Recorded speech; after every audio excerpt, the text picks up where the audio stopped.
গল্প হার না মানা স্বপ্ন এক ছেলের টেলিকম যাত্রা। নাম তার রুবেল। গার্মেন্টসে কাজ করে, সকাল থেকে রাত মাথার ঘাম পায়ে ফেলে উপার্জন করে।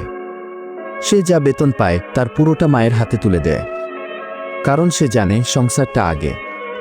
নিজের জন্য কিছুই থাকতো না, একটু ভালো জামা কাপড় ও বিলাসিতা ছিল তার কাছে। একদিন তার এক বন্ধু বলল, দোস্তু একটা কাজ আছে, পার্ট টাইম, খাটুনি নেই, শুধু একটু বুঝে করতে হয়। আমি মদিনা ইসলামী টেলিকম অ্যাপস থেকে একটা রিচার্জ অ্যাকাউন্ট নিয়েছি, তুইও নিতে পারিস গিয়ে।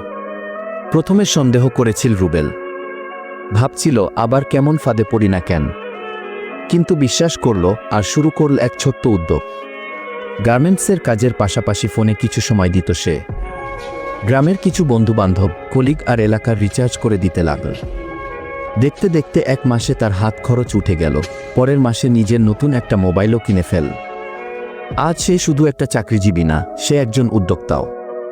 রুবেল এখন বলে, চাকরি করো ঠিক আছে, কিন্তু নিজের একটা কিছু থাকলে আত্মসম্মানও থাকে। তোমরাও যদি ইনকামও বাড়াতে চাও তাহলে প্লে স্টোর থেকে ডাউনলোড করুন মদিনা ইসলাম টেলিকম অ্যাপস।